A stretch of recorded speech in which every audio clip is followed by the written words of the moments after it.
Senior سیاستدان محمد علی دورانی صاحب ہمارے ساتھ موجود ہیں. سر بہت بہت شکریہ آپ کا. سر مذاکراتی کمیٹی دوبارہ مل رہی ہے اور 16 تاریخ کو 17 تاریخ کو فیصلہ آنا ہے. پتہ نہیں فیصلہ آئے گا یا نہیں آئے گا. اب چیزیں کس طرف جاتی ہوئی آپ کو نظر آ رہی ہیں؟ بسم اللہ الرحمن الرحیم. دیکھیں، مفاہمت آبجیکٹیو ہونا چاہیے. ٹھیک ہے جی. مذاکرات تو مینز ہیں. ٹھیک ہے جی. خواہش تو یہی ہے کہ ان مذاکرات کے نتیجے میں کوئی بیٹر سینس پریویل کرے. ٹھیک ہے نا جی. جو عوامل ہیں وہ ابھی تک اس کی طرف اشارہ نہیں دے رہے. عوامل جو حالات ہیں، جو سوچ ہے، مطلب اصل میں بالکل ویسے ہی ہے کہ میں کہہ رہا ہوں یار میرا مال مسروقہ تمہارے پاس پڑا ہوا ہے، مجھے واپس کرو. مینڈیٹ کی شکل میں جو پی ٹی آئی کا گلا ہے. تو اب یہ ہے کہ وہ میں کس طرح دے دوں. وہ گیا تو پھر میں بھی گیا. تو اس طرح سے یہ ایک بڑی ڈیفیکلٹ سچویشن ہے. مذاکرات جو اس وقت ہو رہے ہیں وہ انٹرنیشنل پریشر کے تحت ہو رہے ہیں، جو بڑھتا جائے گا. اچھا، یہ جو ہے سوچ کے امریکہ میں انتظامیہ چینج ہو رہی ہے اور پریشر بڑھ سکتا ہے، اس وجہ سے مذاکرات ہو رہے ہیں، آپ اس سے ایگری کرتے ہیں؟ میں یہ سمجھتا ہوں کہ صرف امریکہ نہیں لینا چاہیے. اسے میں نے تو اس کو کیا تھا کہ پبلک پرسیپشن یہ ہے کہ ٹرمپ فیئر میں ہو رہے ہیں کہ جی ٹرمپ آ رہا ہے تو اس کے آنے سے پہلے کچھ نہ کچھ لیپا پوتی کر لو، کچھ کہہ نہ دے وہ. لیکن میں اس کو اس طرح نہیں سمجھتا. میں یہ سمجھتا ہوں کہ یہ مذاکرات دن بدن مغرب کی طرف سے، تمام جمہوری ملکوں کی طرف سے، وہ تمام جمہوری ملک، پوری دنیا کی جمہوری ملکوں میں کہیں بھی کوئی سیاسی قیدی نہیں ہے یا پوری پارٹی قید ہوئی ہوئی. تو اس سچویشن کو ہینڈل کرنے کے لیے حکومت ایک فیس سیونگ اپنے لیے جنریٹ کر رہی ہے. لیکن انہوں نے جو غلطیاں کر لی ہیں اب تک، 26ویں ترمیم والی غلطی کر دی ہے انہوں نے، پورے کا پورا جوڈیشل سسٹم کو انہوں نے پنچر کر دیا ہے. اس صورتحال میں پبلک کے اندر ان کی پاپولیرٹی ختم ہو گئی ہے. اکانومی جو ہے وہ ان کو کیا اٹھائے گی؟ وہ تو یہ انہوں نے قرضے کے اندر اکانومی کو بھی دبا دیا اور عوام کو بھی دبا دیا. تو ایسی سچویشن میں جتنے دن بھی یہ رہیں گے، ان کے بچوں کا مستقبل تاریک ہوتا جائے. بچوں سے مراد آپ کے بلاول اور مریم کی مستقبل کی سیاست؟ جو اگلے جو ان کے سیاسی بچے ہوں، ذاتی بچے ہوں، جو بھی کو، ویسے تو وہاں سے ذاتی سیاست ہی چلتی ہے، یہ ان کا مستقبل تاریک کر رہے ہیں. ٹھیک. چونکہ وہ ان کے لیے سپیس نہیں بچ رہی. پر سر خان صاحب کے لیے کوئی سپیس آپ کو نظر آ رہی ہے؟ دیکھیں وہاں پہ بھی تو کہا جاتا ہے نا کہ اتنی بڑی ریڈ لائن ہے، جس قسم کی وہ بات کرتے ہیں، ٹویٹس کرتے ہیں، وزیر اعظم صاحب کو اردلی لکھ دیتے ہیں، یہ کر دیتے ہیں، تو وہ بھی اپنے لیے کوئی سپیس بناتے ہوئے آپ کو نظر آ رہے ہیں؟ خان صاحب تو وہ کام کرتے ہیں جس کا فائدہ ہو. انہیں ابھی اسی چیز کا فائدہ ہو رہا ہے کہ ان کی مقبولیت، جو میں نے بڑی دفعہ یہ بات کی، ہر دفعہ کہتا ہے سمجھانے کی، کہ 6 فٹ کا بندہ جو ہے وہ آج 20 فٹ کا ہو چکا ہے اسی جیل میں رہ کے. پر یہ تو کہہ رہے ہیں کہ اس کو ہم نے کرپٹ ثابت کر دیا. القادر ٹرسٹ کیس میں بھی اس کو اگر سزا ہو گئی تو وہ تو عوام کہے گی کہ یہ بس پھر تو ہنکی ڈوری مزے کرو. تو اب ایسی عقل والوں کو آپ یہی کہہ سکتے ہیں نا، پھر تو موجہ ہی موجہ. تو اب یہ ہے کہ اگر موجے ہیں، فٹافٹ جناب وہ کرے، اسمبلی توڑے اور نئے الیکشنز کرائیں تاکہ عوام کے حقیقی نمائندے جو ہیں وہ ان کی شکل میں منتخب ہو کے آ جائیں. تو بات یہ ہے کہ کہنے سے تو حقیقتیں نہیں بدلا کرتی نا. ہم عوام میں رہتے ہیں. ٹھیک ہے جی. ریڑیوں کے اوپر بینر لگانے سے تو ریڑی آپ کی نہیں ہو جاتی نا پولیس کے ذریعے. اسی طریقے سے آپ پورے کے پورے ملک کو جو ہے وہ قبرستان بنا دیں تو وہ پھر عدالتوں کے آپ. پر سر جتنا دباؤ ہے سسٹم کے اوپر، اور جو پولیٹیکل ایک کشن ہوتا ہے نا، سیاسی حکومت ہوتی ہے، چاہے وہ کسی آمریت کے دور میں بھی ہو تو پھر بھی ایک سیاسی حکومت بنائی جاتی ہے تاکہ وہ تھوڑا سا سیاسی کشن دے. آپ کو لگتا ہے کہ موجودہ نظام کو یہ جو سیاسی جماعتیں ہیں، سیاسی حکومت ہے، یہ وہ کشن دینے میں ناکام رہے ہیں؟ دیکھیں یہ تو پروٹیکشن دینے میں ناکام رہے ہیں. کشن دینا ہے پی ٹی آئی نے. ٹھیک ہے. میں تو اس وقت یہ سمجھتا ہوں کہ پی ٹی آئی کو اپنی پولیٹیکل اسٹریٹجی کو مکمل طور پہ وہ کرنا چاہیے، نیا رخ دینا چاہیے. آج ضرورت یہ ہے کہ پی ٹی آئی اپنی تمام اپوزیشن کی پارٹی سے اپنا کولیشن فارم کرتے ہوئے ملک میں نئے انتخابات کے لیے کیمپین شروع کر دے.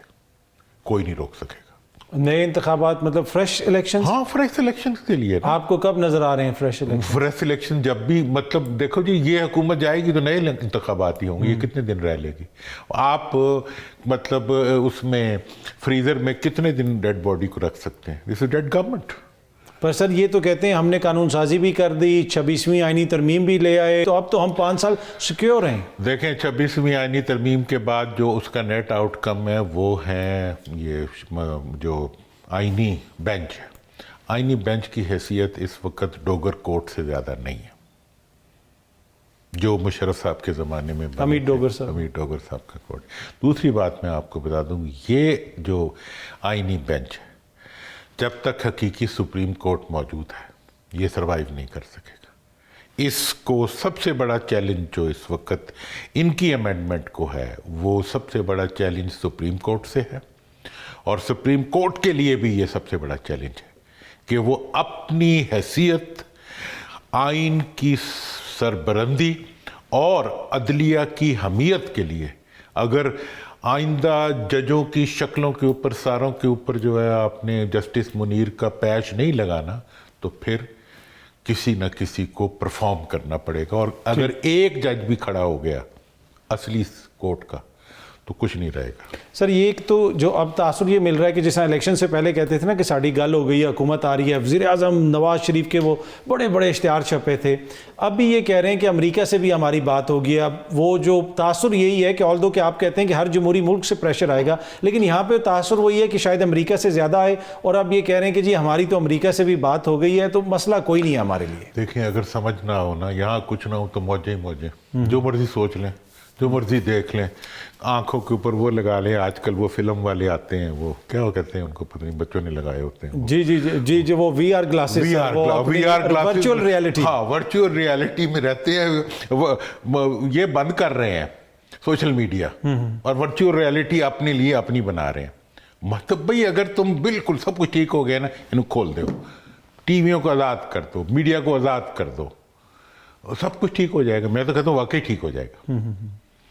اور یہ جو اس وقت، ہاں بھی فارم 45 کے لا کے رکھو یہاں سامنے، ایک دنیا نے اگر پوچھ لیا کہ فارم 45 دکھاؤ تو ہاں کیا کھاؤ گے انہیں، کیا دکھاؤ گے؟ تو اس لیے یہ جو ساری صورتیں ہیں۔ اچھا سر دیکھیں، آپ بھی ایک اس دور میں بھی اقتدار کے ایوان کے اندر رہے کہ جہاں پہ مشرف صاحب کا بھی دور تھا، عوامی ریزنٹمنٹ بھی ہوتی تھی، لیکن آپ نے کبھی اس طرح کا دور دیکھا کہ جہاں پہ اس لیول کی ریزنٹمنٹ ہو، اس طرح کی صورتحال ہو؟ دیکھیں ہم نے بہت ریزنٹمنٹ دیکھی پبلک کی، اور اس ریزنٹمنٹ کے بیچ میں سے یہ ہمیں سبق ملا، لیکن جو ریزنٹمنٹ تھی اس میں ایک فرق تھا۔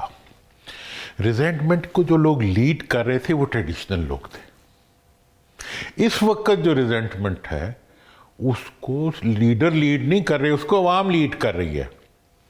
مطلب وہ کہہ رہے تھے جی اس کی پی ٹی آئی تقسیم ہو جائے گی، جی اس میں دراڑیں پڑ گئیں، جی اس میں کھوڑ پڑ گئے۔ بھئی میں کہا کون سی پی ٹی آئی میں دراڑیں پڑیں گی یار؟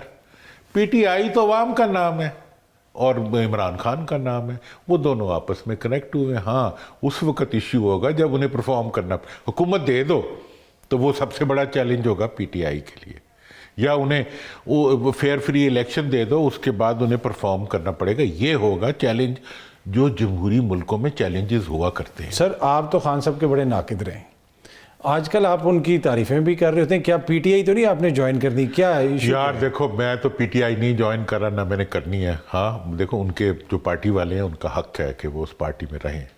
میں نے ہاں خان صاحب کو سیاست میں جب لانے کے لیے ہم لوگ ان کی منت ترلا کرتے تھے تو میں انہیں ایک ہی بات کہتا تھا کہ آپ کا کرزما اتنا ہے کہ آپ ان دو جو آفتیں پاکستان پہ یہ دو خاندانوں کی شکل میں سوار ہیں، ان کے کرزما کو توڑ کے آپ عوام کو اپنے ساتھ لے سکتے ہو۔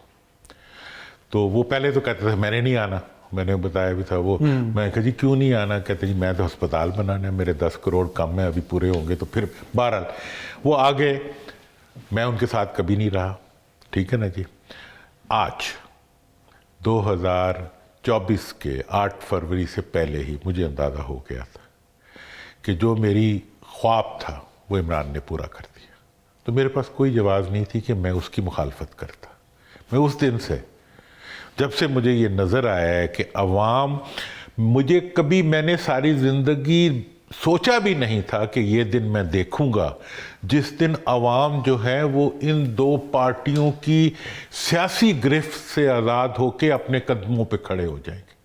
آج وہی عوام قدموں پہ نہیں کھڑے ہوئے وہ ظلم کے خلاف ڈٹے ہوئے بھی ہیں. اب جس نے اتنا کچھ عوام کو دے دیا یار، میں اس کی کیسے مخالفت کروں؟ میں نے اللہ کو جان دینی ہے. پر آپ کو لگتا ہے سر جو حکومت کے ساتھ بھی مذاکرات ہو رہے ہیں، حکومت کے اندر بھی کچھ لوگ ہیں جو مذاکرات کی مخالفت کرتے ہیں، خواجہ آصف صاحب نے بھی کچھ طنز وغیرہ کیے، کچھ لوگ کہتے ہیں ان سے بات چیت نہیں ہونی چاہیے، تو حکومت جو ان سے بات چیت کر رہی ہے وہ ڈیموکریسی کے لیے کر رہی ہے کیونکہ ان کو جمہوریت کے لیے کچھ کرنا ہے، یا پھر وہ اپنے آپ کو بچانے کے لیے کر رہی ہے؟ حکومت کے لیے اس میں کیا ہے؟ دیکھیں بار بار تحریک انصاف کی ڈیمانڈز تو ہم سنتے ہیں، حکومت کیا مانگ رہی ہے؟ دیکھیں حکومت صرف دنیا کو دکھانے کے لیے مذاکرات کر رہی ہے. مانگنے کے لیے دے نا، وہ ریٹرن دے، نہیں جی وہ اردو میں لکھ کے دے، نہیں جی وہ پنجابی میں. یہ مذاکرات ہوتے ہیں یار، کوئی ہم بچپن سے مذاکرات کرتے آ رہے ہیں، ہم ڈائیلاگ کرتے آ رہے ہیں. یہ ایشو نہیں ہے. ان کا ایشو یہ ہے کہ یہ صرف فیس سیونگ کے لیے مذاکرات کر رہے ہیں، اور مذاکرات میں ان کے پاس دینے کے لیے کچھ نہیں، کیونکہ دینا تو جانی پڑے گی حکومت کو، ٹھیک ہے، وہ جاتی ہے، عوام کے ہاتھ میں آتی ہے. تو اس ساری صورتحال میں دیکھیں، ویسے پھر بھی میں نے یہ پتہ نہیں کہا ہے ابھی یا نہیں کہا، اگر آپ پھر بھی مذاکرات چاہتے ہیں کہ ہو اور ایسا ہی ہوگا تو پھر ان کو ایپیکس کمیٹی کے انڈر لے جائیں، جہاں پہ عسکری قیادت بھی ہوتی ہے اور سارے وزراء اعلیٰ بھی ہوتے ہیں، کیونکہ یہ خود کہتے ہیں ہائیبریڈ حکومت ہے. تو یہ اس کو اٹھا کے ایپیکس کمیٹی کے تحت لے جائیں. وہاں پہ کم از کم جو بھی چیز نکلے گی وہ کہیں دور تک جائے گی. کچھ بھی ہو، دیکھیں اس وقت جو مذاکرات کا ہونا خوش آئند ہے، مذاکرات میں سے کچھ نکلنا حکومت کے ہاتھ میں ہے. اپوزیشن کے ہاتھ میں کیا ہے بھائی؟ آپ کو پتہ ہے جس دن بھٹو صاحب نے مذاکرات شروع کیے تھے 1977 میں، تو پہلے دن تمام قیدیوں کو رہا کیا تھا انہوں نے. پی این اے کی تحریک جی، وہ پی این اے والے اس طرح آمنے سامنے آ کے بیٹھے تھے. پی این اے کی کیا نواب رسول اللہ خان صاحب بیٹھے، پروفیسر غفور صاحب بیٹھے، مفتی محمود، جن کے اوپر دہشت گردی کے مقدمے بنے ہوئے تھے، ان کو سامنے بٹھایا، ان سے بات چیت کی اور ریزالو بھی کر لیا. اس وقت تو ضیاء الحق صاحب بیٹھے ہوئے تھے تیاری کر کے، اس وقت تو کوئی بھی نہیں ہے آنے کے لیے تیار. آج اگر یہ مذاکرات کریں تو ان کے بچوں کا مستقبل بچ جائے گا، ان کا سیاسی مستقبل بچ جائے گا، پاکستان کا نقصان رک جائے گا. اس کے نتیجے میں جب ایک ملک میں جمہوری عمل چلے گا تو آپ کی بھی باری آ سکتی ہے، میری بھی آ سکتی ہے.